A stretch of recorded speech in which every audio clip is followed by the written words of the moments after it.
지역의 다양한 이슈를 진솔한 토크로 풀어보는 이슈 토크. 이 시간 진행을 맡은 안병환입니다. 네, 안녕하세요. 정세윤입니다. 오늘 이 시간 이슈 토크 함께 할 텐데요. 우리 지역의 시사 그리고 화제에 대한 이야기들을 여러분들 알기 쉽게 전해드리도록 하겠습니다. 자, 오늘 함께 이야기 나눠볼 주제 먼저 어떤 건가요? 지금부터 딱 1년 전 사건이었는데요. 네. 섬진강 댐에 수위가 높아지면서 급격한 방류가 있었습니다. 이로 인해서 섬진강 하류 지역인 남원, 곡성, 구례 등에 많은 수재민 피해가 있었는데요. 이 문제가 아직도 마무리되지 못하고 있습니다. 이 문제에 대해서 오늘 좀 이야기를 다뤄볼까 합니다. 네. 굉장히 크게 보도가 됐던 그런 기억들이 나는데요. 최근 이에 대한 용역조사 보고가 나왔잖아요. 네, 그렇죠. 이 부분 함께 이야기를 나눠보도록 하겠습니다. 자, 오늘 도움 말씀 주실 패널 분을 한 분 모셨는데요. 전북대학교 토목공학과 박영기 교수님 자리하셨습니다. 안녕하십니까? 네, 안녕하세요. 자, 벌써 수해 피해가 있었던 게 작년 여름이었으니까요. 무려 1년여 가까이 시간이 됐습니다. 당시 피해 규모의 정도를 먼저 안병환 기자께서 짧게 설명을 해주시면 좋을 것 같은데요. 네, 사건이 발생한 건 2020년, 그러니까 지난해 여름 8월 7일과 8일이었습니다.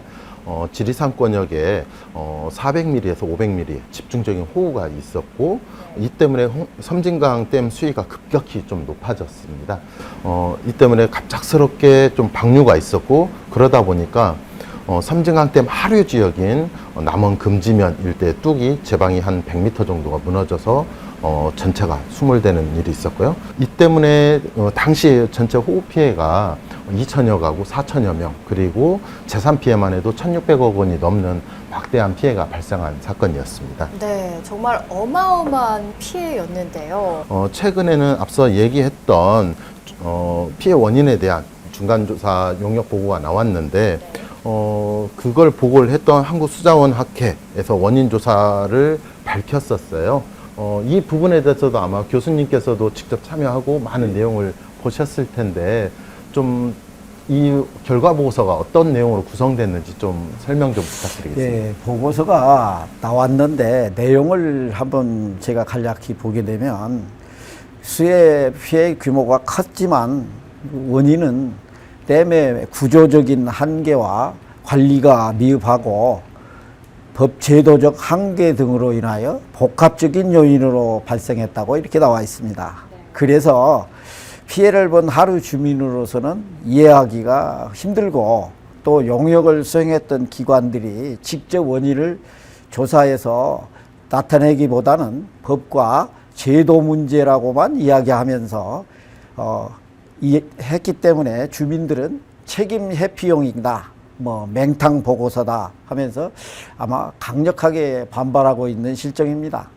주민들의 반발이 상당하군요. 지금 보고서를 간단하게 설명을 해주셨는데, 일단 수해 피해 책임 소재를 적시하지 않았다는 점, 그리고 또 댐의 구조적인 한계, 복합적인 요인이라는 두루뭉술한 표현을 사용해서 굉장히 반발이 많다라고 설명을 해주셨습니다. 자, 그러면 이번에 발표된 원인조사 용역의 주요 내용 조금 더 자세하게 살펴볼까요? 네. 댐에는 댐 관리 규정하고 댐과 보의 연계 규정이라는 규정이 있는데, 그런 규정을 위반했었어도 말하자면 위반하지 않았다고 이렇게 이야기하고, 그 다음에 구조적 아까 말씀드린 대로 한계, 복합적인 원인, 그런 표현을 써가지고 책임 소재가 있는 기관들을 비껴갔죠. 그래서 이제 그런 규정을 준수했다고 했기 때문에 보상이나 배상을 하기에는 조금 힘들지 않냐, 그렇게 보고 있습니다. 자, 지난 3일 환경부에서도 이와 관련한 후속 조치를 발표했습니다. 이 부분은 어떤 내용이었는지 안병환 기자께서 설명을 좀 해주시죠. 환경부에서 환경분쟁조정법을 개정을 했어요. 지난 4월에. 그래서 이제는 댐이나 수자원 시설에서 홍수 피해를 입으면 이걸 환경분쟁조정위원회에서 시급하게 문제를 처리를 하겠다라는 얘기가 있고요. 또 하나 지금 현재 그 막대한 피해가 발생을 했는데 유역별로 권역별로 이 사업을 종합적인 복구 대책을 세우겠다라는 지구 단위 재난 복구 대책을 좀 세우기도 했습니다. 가장 큰 거는 정부에서 환경부에서 얘기하는 거는 섬진강댐이 전체 물을 가둘 수 있는 총 저수량 대비에 홍수 조절 용량이 너무 적다, 설계가 적게 돼 있다. 그래서 이 부분에 대해서도 조금 조정을 하겠다라는 이야기를 하고 있습니다. 그렇군요. 자, 재해 복구를 신속하게 완료하겠다. 개정된 환경분쟁조정법에 의거해서 보상해 나가겠다라는 것들이 좀 큰 요지인 것 같은데요. 이번 환경부 입장과 관련해서 지역 여론은 어떤 상황인가요? 우리가 해결책을 환경분쟁조정법이라고 이렇게 이야기를 하는데 그것은 해결 방안으로서 제가 봤을 때 법률적으로 근거가 조금 미약합니다. 왜 그러냐 하면 중앙환경분쟁조정위원회는 환경부 산하에 있는 위원회입니다. 환경부가 원인에 말하자면 제공자인데 원인이 없는 것 같이 해가지고 조종자가 돼서 한다는 것은 어떻게 보면 논리적으로 맞지가 않죠. 그리고 이제 또 주민들이 빨리 받기를 원한다고 하는 것을 환경부가 역이용하고 있는 것 같아요. 왜 그러냐? 우리가 환경분쟁법으로 조정을 하는데 만약에 조정이 실패하게 되면 반드시 민사소송으로 갈 수밖에 없는데 민사소송으로 가면 아까 말한 대로 책임 소재가 명확하게 나와 있지 않기 때문에 100% 패소하게 되어 있습니다. 그래서 주민들은 어쩔 수 없이 환경분쟁조정법에서 제시하는 대로 말하자면 울며 겨자 먹기식으로 받을 수밖에 없는 그런 상황으로 되어 있습니다. 가장 핵심적으로 꼽고 계시는 문제가 홍수기 제한 수위 문제를 계속 거론하고 계셔요.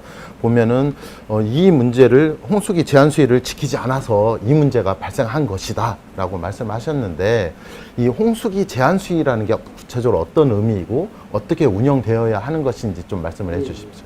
섬진강댐의 홍수기 제한 수위라고 하는 것은 여기에 나와 있는 바대로 196.5m가 말하자면 홍수기 제한 수위입니다. 그리고 제일 위에 있는 수위가 계획홍수위인데 이 섬진강댐은 홍수기 제한 수위하고 계획홍수위 사이에 있는 저수량, 이 저수량이 3천만 톤입니다. 이 3천만 톤이 홍수 조절 용량입니다. 그러면 홍수기 제한 수위라고 하는 것은 홍수기, 그게 6월 20일에서 9월 20일까지는 넘어가서는 안 되는 수위입니다. 그러면 이 수위를 내려가지고 댐을 비워놔가지고 많은 양의 유입량이 들어오게 되면 댐의 저류에다가 가두어 두었다가 천천히 내보내서 홍수를 조절하는 것이 말하자면 댐의 홍수 조절 원리입니다. 자, 교수님께서 이 부분에 대해서 설명을 해주셨는데 먼저 사전 방류가 왜 중요한지는 섬진강댐 운영 모의 시나리오에서도 잘 나타나 있다면서요. 예, 예. 네, 이 부분도 관련이 좀 있겠죠. 예, 예. 1번째 시나리오고 2번째 시나리오를 보게 되면 초기 수위가 185m고 188m입니다. 이 185m의 이 수위라고 하는 것은 우리가 섬진강댐에 보조 여수로가 있는데 그 보조 여수로의 또 수위 높이가 186.7입니다. 이게 그거보다 낮게 내린 위치죠. 1.7m 아래에 있는데 그만큼 댐을 비워놨다. 비워놓고 이제 댐을 운영을 해보니까 어떤 결과가 나왔냐 하면 여기에 보는 바와 같이 댐으로부터 55.2km 지점 남원 23지구라고 하는 지점까지 와가지고 홍수위를 분석해 보니까 여기에 나와 있는 점선으로 이렇게 되어 있는 것이 모의 시나리오에서 구한 것이고 실선은 실측 그때 홍수가 일어날 때에 말하자면 수위입니다. 그 다음에 이 빨간 수위는 빨간 선은 우리가 제방고가 되겠어요. 제방고. 이게 제방의 높이죠.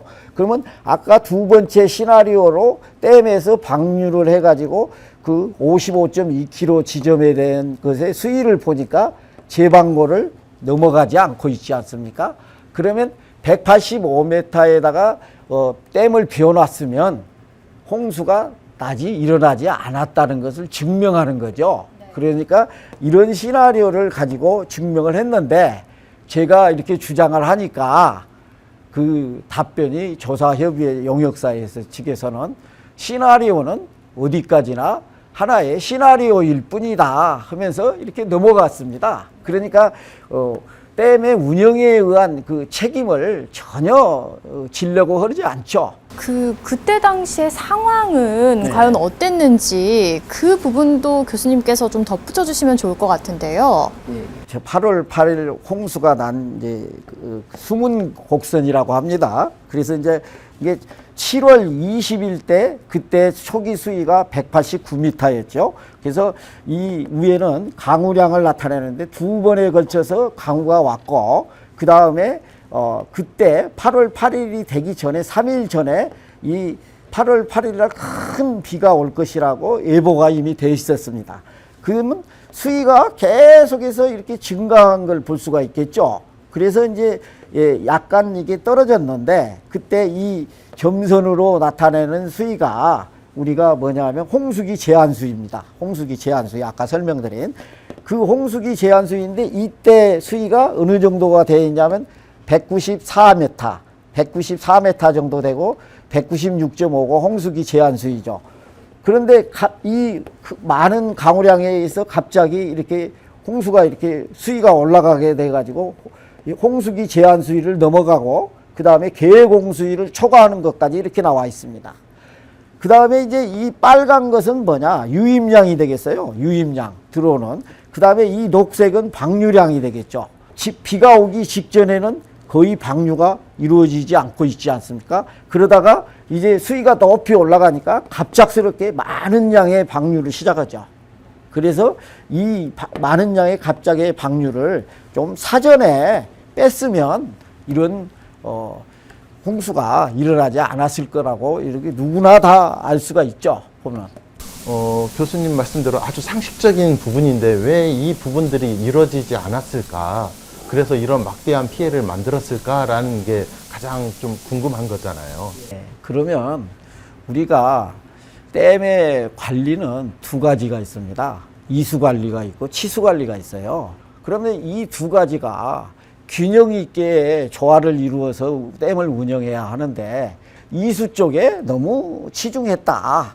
그래서 이제 그런 정책적인 관리를 잘못했는데 그것을 국가물관리위원회하고 환경부가 주된 원인자가 되겠는데 그것을 이제 밑에 있는 이제 하급기관인 수자원공사나 홍수통제소나 그런 데다 이렇게 자꾸 떠넘기는 것 같은 그런 인상을 주죠. 일각에서는 또 이제 기후변화로 폭우의 양상이 계속 달라지고 있는 것을 말씀을 하지 않습니까? 이런 부분은 잘 반영이 되고 있는 건가요? 저는 이제 이 조사를 통해서 이야기할 때마다 기후변화 이야기를 언급을 잘 안 했습니다. 그 이유는 뭐냐면 기후변화를 이야기하면 문제가 해결이 되지 않죠. 근본적인 원인은 댐의 운영이 잘못된 것이지 기후변화라든가 또 퇴적이 일어나서 하상이 높아져서 수위가 올라갔다든가 그러면 여러분 생각해 보세요. 하천에 하상에 모래가 쌓이는 것은 자연적인 현상인데 그러면 그걸 가지고 원인이라고 이야기하면 자연재해가 되는 것이지 인재가 되는 게 아니지 않습니까? 그것들이 요인이 있겠지만 그 요인은 전체 원인에 차지하는 부분이 적기 때문에 이야기 않고 주된 원인은 댐의 운영관리가 잘못된 것이다. 그렇게 이야기하죠. 작년 사고가 발생하고 나서 피해가 발생하고 나서 지금까지 잘 다뤄지지 않은 부분이 있었는데 그 중에 하나가 교수님 아까 말씀하셨던 것 중에 보조 여수로 말씀을 하셨어요. 이게 보조 여수로가 있다는 거는 어느 정도 방류할 수 있는 기능들을 만들어 놨다라는 건데 이 보조 여수로가 왜 당시에는 그러면 왜 운영이 안 됐을까? 이 이야기를 좀 듣고 싶은데요. 8년에 걸쳐서 보조요수로라는 터널을 여기다 이렇게 뚫어뒀어요. 여기 보다시피 이 터널을 통해서 이게 분류로 물이 나올 수 있게 됐지 않습니까? 이 터널의 수위가 186.7m예요. 그리고 이 댐의 높이가 192.7m예요. 그러면 이 보조 터널을 통해서 댐을 비우게 되면 이 댐의 정상하고 보조 터널 사이에 6m의 공간이 있는데 그 공간이 1억 톤입니다. 1억 톤. 그러니까 이 보조 요수로는 댐의 치수 증력 증대 사업으로 했습니다. 2,600억이라는 돈을 들여가지고 그러면 댐의 치수 능력이라는 건 홍수 조절 능력을 높이기 위해서 이렇게 만들었는데 이 보조 터널을 사용하지 않음으로써 완전히 그 홍수를 어떻게 보면 충분히 막아낼 수도 있는데 그러지 못했다는 것이 참 아쉽죠. 그러면서 조사협의회에서는 이 부분을 이야기하지 않습니다. 감추고. 그러니까 이 지금 조사협의회의 결과가 엉터리라고 하는 것을 자꾸 주장하는 거죠. 어떻게 보면. 자, 이번 수해의 발생과 수습 과정들을 지켜보시면서 두 분께서도 안타깝다고 생각하시는 점들이 참 많았을 텐데요.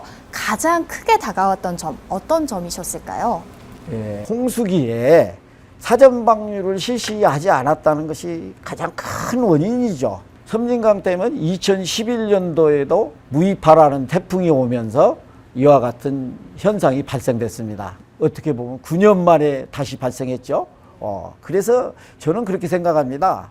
이런 명확한 원인 규명하고 책임 소재가 그때도 분명하게 이루어졌으면 이런 것들이 발생하지 않았겠죠. 그런데 지금도 보면 우리가 잘 알다시피 상급기관인 국가물관리위원회하고 환경부가 잘못을 하급기관인 홍수통제소나 수자원공사에 이렇게 넘기고 지자체에다가도 이렇게 자꾸 넘기지 않습니까? 그래서 이제 반드시 정확한 원인 규명하고 거기에 합당하는 처벌도 이루어지고 거기에 맞는 보상도 배상도 이루어져야 한다고 저는 생각하고 있습니다. 개인적으로 보면 이런 사건들이 발생하면 어떤 문제가 있냐면 모든 책임을 현장에 뛰었던 몇몇 담당자들에게 강요하는, 아니 당신네들의 책임이다라고 하는 부분이 있던 것 같아요. 하지만 이런 어떤 구조적인 문제 아니면 이 시스템의 문제를 정부가 책임을 지고 개선해 나가는 그런 대안이 있어야 하는데 지금까지 없었고, 만약에 이번에도 안 된다면 앞으로 5년, 10년 후에 또다시 발생할 수 있다라는 거를 좀 가슴에 좀 담아두었으면 합니다. 현재 수해 피해 지역에서는 환경부의 재발 방지 대책으로 몇 가지를 꼽아서 제시를 했다고 들었습니다. 어떤 내용인가요? 홍수기 제한 수위를 196.5를 아니고 그 밑으로 1.1m나 2.5m 정도 내려가지고 운영한다고 하고 있습니다. 댐의 물을 어떻게 90% 이상 채워놨는데 이런 갑자기 상류에서 많은 양이 들어오면 어떤 대책이 있겠어요. 그냥 많은 양을 내보낼 수밖에 없죠. 두 번째는 뭐가 있냐 하면 지방하천 정비사업 자체가 지자체 예산이었는데 이 예산을 국고로 전환한다 하는 것으로 이제 하천 관리를 조금 바꾸는 것 같습니다. 예, 그것들이 가장 큰 뭐라고 할까요? 개선적인 책으로 지금 내놓고 있는 것 같습니다. 여러 가지가 있지만. 교수님께서 평소 이 부분에 더 생각하신 예방대책이라든지 정책적 제언이 있다면 좀 그 이야기를 들으면서 오늘 이슈 토크를 좀 마무리할 수 있도록 하겠습니다. 인류 역사에서 홍수의 역사는 항상 반복되어 왔습니다. 그러나 물관리 측면에서 보면 치수와 이수 관리가 한쪽으로 치우치지 않고 합리적이고 효율적인 방향으로 이루어져야 하는데 정치가와 환경운동가 및 행정 강요들은 자기 마음대로 물관리를 하고 싶은 인간적인 욕망을 자제하지 못하면 자연의 섭리는 항상 인재라는 재앙으로 귀결된다는 것입니다. 인재로 인하여 고통받는 수재 예민들의 문재인 정부 물관리 일원화의 정책의 쓸쓸한 뒷모습을 바라볼 뿐이다. 자, 자연재해를 완벽하게 컨트롤할 수는 없지만요. 줄여나갈 수 있는 제도와 방법은 다양하죠. 저희가 같은 사고가 재발하지 않도록 이번 수해를 보다 예민하고 민첩한 자세로 바라봐야 될 것 같습니다. 오늘 이슈토크는 여기서 마치도록 하겠습니다. 함께해 주신 여러분 고맙습니다.